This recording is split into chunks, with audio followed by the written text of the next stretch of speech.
सुरू केला आणि आता निवडणूक आयोगासंदर्भात युक्तिवाद सुरू आहे। त्यामध्ये सिब्बलांचं म्हणणं आहे की निवडणूक आयोगाला कुठल्याही स्वरूपाचे अधिकार नसतात जर राजकीय पक्ष संघटनेमध्ये फूट पडलेली नसेल, वाद नसेल तर, आणि राजकीय पक्ष संघटनेमध्ये फूट पडलेली आहे का हे प्रथम दर्शनी ठरवलं गेलं पाहिजे असं सिब्बलांचं म्हणणं आहे। मगच निवडणूक आयोगाचं अधिकार क्षेत्र खुलं होतं की ज्या अधिकाराअंतर्गत निवडणूक आयोग निर्णय करू शकतो की पक्षाचं चिन्ह कुणाकडे आहे, पक्षाचं नाव कुणाकडे आहे। आणि याच मुद्द्याच्या आधारावर सध्या सिब्बल युक्तिवाद करतायत।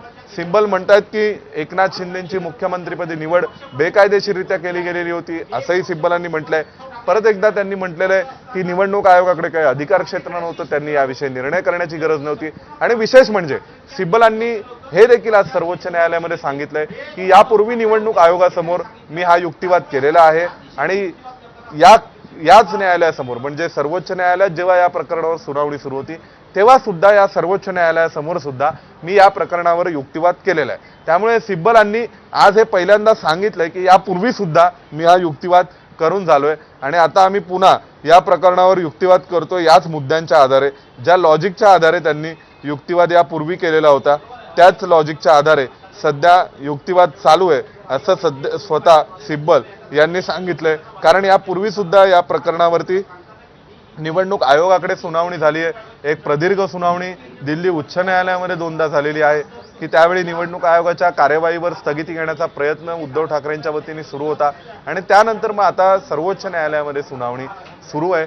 सर्वोच्च न्यायालयातल्या सुनावणीमध्ये सुद्धा हेच मांडण्याचा प्रयत्न केला जातोय सिब्बलांकडून की निवडणूक आयोगाचा अधिकार नव्हता, निवडणूक आयोगाने निर्णय करायची आवश्यकता नव्हती कारण राजकीय पक्ष संघटना फुटलेला नव्हता असं सध्या सिब्बल म्हणतात। आणि त्यानंतर पुन्हा ते पक्षाच्या घटनेचा उल्लेख करतात की शिवसेना पक्षप्रमुखांचे अधिकार काय काय होते आणि शिवसेना पक्षप्रमुखांना कोणकोणत्या प्रकारच्या अधिकाराअंतर्गत काम करता येत होतं, त्यांची निवड कशा प्रकारे केली जात होती, हे पुन्हा आता शिवसेनेच्या घटनेविषयी, शिवसेनेच्या संविधानाविषयी आता पुन्हा सिब्बलांकडून युक्तिवाद सुरू आहे। त्यामुळे कपिल सिब्बलांचा संपूर्ण युक्तिवाद हा एकतर पक्षाच्या संविधानानुसार पक्ष आमचा होता हे सांगण्याचा प्रयत्न आहे, पक्षाच्या संविधानावर जो आक्षेप निवडणूक आयोगाने घेतला तो आक्षेप घेण्याचं काही कारण नव्हतं असंही सिब्बल सांगण्याचा प्रयत्न करतायत। पक्ष संघटनेमध्ये जे बदल आम्ही केले होते 2018 साली, मग ती पक्षाची कार्यकारिणी असेल, पक्ष प्रमुख कोण आहे याविषयीचे, तर त्याबद्दलही या संदर्भामध्ये आमच्याकडे जो युक्तिवाद होता तो आम्ही करण्याचा प्रयत्न करतोय। त्यानंतर न्यायाधीशांनी त्यांना विचारलं की तुमचं नेमकं म्हणणं काय, निवडणूक आयोगाकडे अधिकारच नव्हता असं तुमचं म्हणणं आहे की त्यांनी अधिकारांचा चुकीच्या पद्धतीने वापर केला असं तुमचं म्हणणं आहे? कारण न्यायाधीशांनी हा एक प्रश्न सध्या सिब्बलांना विचारलाय। कारण सिब्बलांनी असाही आरोप केला निवडणूक आयोगावर की आयोगाने आधीच ठरवलं होतं की निकाल काय द्यायचा आहे, निर्णय काय करायचा आहे। त्यामुळे सिब्बल हे आज मुख्यमंत्री एकनाथ शिंदे यांच्या नेमणुकीला बेकायदेशीर म्हणाले। ते बेकायदेशीर मुख्यमंत्री, त्यांना तुम्ही बेकायदेशीररित्या मुख्यमंत्री म्हणून नियुक्त केलं असंही सिब्बलांचं म्हणणं आहे। सिब्बल म्हणतायत की निवडणूक आयोगाने देखील आधीच ठरवलेलं होतं की निकाल कुणाच्या बाजूने द्यायचा आहे आणि त्यानुसार त्यांनी निर्णय केला असाही सिब्बलांचा आरोप आहे। सिब्बलांनी हे दोन प्रमुख आरोप हे यावेळी आज उद्धव ठाकरेंच्या वतीने युक्तिवाद करत असताना म्हणून निवडणूक आयोगावर केलेले आहेत। आणि त्याशिवाय सिब्बलांनी पहिल्यांदा अशा स्वरूपाचे आरोप हे एकनाथ शिंदेंच्या मुख्यमंत्रीपदी नेमणुकीबाबतही केलेले आहेत। त्यामुळे आता सिब्बलांना न्यायाधीश वेगवेगळ्या प्रकारचे प्रश्न विचारतात। निश्चितच यामध्ये ते हा देखील प्रश्न विचारतात की जर राजकीय पक्ष तुम्ही म्हणता तुमच्या सोबत होता तर राजकीय पक्ष म्हणजे फक्त राजकीय पक्षाचे पदाधिकारी आहेत की आपल्याला राजकीय पक्षाचे प्राथमिक सदस्य सुद्धा गृहीत धरले पाहिजेत? तर त्यावरती सिब्बल म्हणतात की हो, त्या संदर्भामध्ये राजकीय पक्ष हा या सर्व घटकांनी एकत्र येऊन तयार होतो, म्हणजे प्राथमिक सदस्य, पदाधिकारी, ती राजकीय पक्षाची असलेली जी एक बॉडी आहे ती फादर बॉडी आणि त्या अनुषंगाने असलेला हे जे स्ट्रक्चर आहे त्यातून राजकीय पक्ष तयार होतो।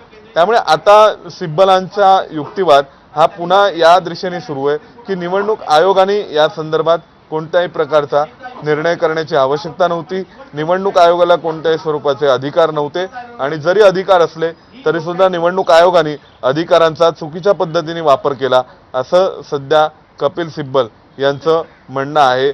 त्यामुळे 2018च्या घटनेकडे दुर्लक्ष झालं त्याशिवाय आमच्या ज्या संदर्भामध्ये शिंदे मुख्यमंत्री झालेले होते त्यामुळे जी ग्राउंड रियालिटी आहे की मुख्यमंत्र्यांकडे सत्तेतल्या व्यक्तीकडे लोक आकर्षित होतीलच, ही ग्राउंड रियालिटी इलेक्शन कमिशनने विचारात घ्यायला पाहिजे होती, त्याचाही तुम्ही विचार करायला हवे।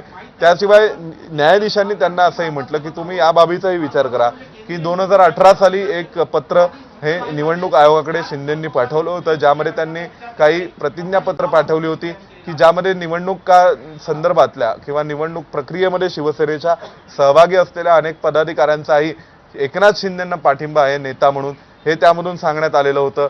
त्याशिवाय त्या संदर्भामध्ये प्राथमिक सदस्यांचे काही ॲफिडेव्हिटही त्यासोबत जोडण्यात आलेले होते आणि एक तक्ता सादर करण्यात आला होता निवडणूक आयोगाकडे की पक्ष संघटनेतही कशा प्रकारे एकनाथ शिंदेंना सपोर्ट आहे, एकनाथ शिंदेंना नेतृत्व म्हणून स्वीकारण्यात आलेला आहे। तर त्याविषयीचा जो जे दस्तावेज हे इलेक्शन कमिशनकडे सादर करण्यात आले, त्यावर कपिल सिब्बल म्हणतात की हे सगळं ऑगस्टमध्ये घडलं, आमचा मूळ आमचा 19 जुलैच्या ज्या दरम्यान निवडणूक आयोगाने या संदर्भामध्ये सुनावणी आणि युक्तिवाद सुरू केला आणि या संदर्भाचा निर्णय करायला घेतला की शिवसेना पक्ष कुणाचा आहे, शिवसेनेचा धनुष्यबाण कुणाचा आहे। तर या संदर्भामध्ये जेव्हा निवडणूक आयोगासमोर पहिल्यांदा सुनावणी सुरू झाली त्याच संदर्भामध्ये आमचा पूर्णपणे विरोध होता किंवा आमचा पूर्णपणे या संदर्भामध्ये आक्षेप आहे की निवडणूक आयोगानेच या संदर्भात का सुनावणी सुरू केलेली होती आणि निवडणूक आयोगाकडे का अशा प्रकारचा आक्षेप घेण्यात आला। आता कपिल सिब्बल हे SR बोमई खटल्याचा उल्लेख करतायत की त्या संदर्भामध्ये ज्यावेळी SR बोमईंच्या खटल्या संदर्भात निर्णय झाला तेव्हा देखील अनेक वर्ष लागली होती निर्णय व्हायला, परंतु निर्णय झाला की काय बरोबर होतं काय चुकीचं होतं या संदर्भात। त्याशिवाय ते जॉर्ज फर्नांडिस याचा जो वाद झाला होता पक्ष संघटनेसंदर्भातला त्याविषयीचाही उल्लेख करतायत की या संदर्भामध्ये आम्ही काय करतोय। त्यानंतर पुन्हा ते त्या ठरावाचा विचार करतायत की ज्या ठरावाच्या अनुषंगाने शिवसेना एकनाथ शिंदेंना मुख्य नेता म्हणून नेमण्यात आलं, तेव्हा पुन्हा कपिल सिब्बल म्हणतायत की नवीन संविधानामध्ये म्हणजे जे संविधान सध्या एकनाथ शिंदेंनी शिवसेनेचं संविधान म्हणून निवडणूक आयोगाकडे सादर केलेलं आहे त्या संविधानामध्ये कोणकोणत्या कमतरता आहेत त्याकडे सुद्धा सिब्बल आता लक्ष वेधण्याचा प्रयत्न करतायत। नक्कीच सोमेश, वेळोवेळी तुझ्याकडनं अपडेट घेत राहूस, पण प्रेक्षकांना पुन्हा एकदा सांगूया की शिवसेना पक्ष आणि चिन्हाबाबतची सुनावणी आज पुन्हा एकदा सुरू झालेली आहे। काल देखील ही सुनावणी सुरू होती आणि कपिल सिब्बल यांनी ठाकरे गटाची बाजू मांडलेली होती। आज सलग चौथ्या दिवशी कपिल सिब्बल यांचा युक्तिवाद सुरू आहे। केंद्रीय निवडणूक आयोगाच्या अधिकार क्षेत्राबाबत सिब्बलांचा युक्तिवाद सुरू आहे।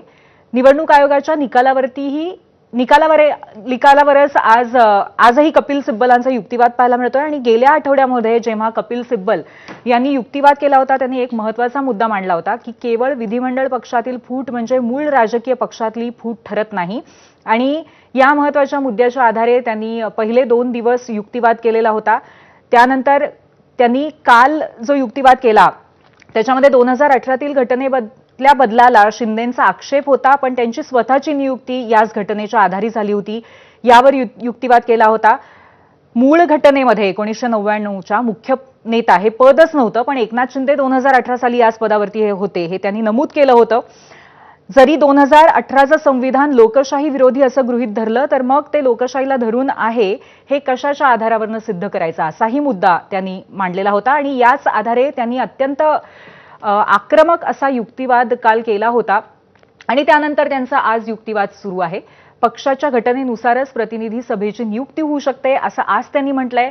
प्रतिनिधी सभेच्या सदस्यांच्या नियुक्तीवरती आयोगाने सवाल उपस्थित केले असंही त्यांनी आज म्हटलंय आणि निर्णय घेताना आयोगासमोर मोठा प्रश्न असल्याचं त्यांनी नमूद केलेलं आहे। अर्थातच पक्षचिन्ह सुनावणीमध्ये पक्षचिन्ह हे शिंदे गटाला बहाल करण्याच्या निर्णयाला आव्हान देण्यात आलेलं आहे आणि त्या अनुषंगानेच आज युक्तिवाद सुरू आहे। ही अंतिम सुनावणी आहे सुप्रीम कोर्टात होणारी।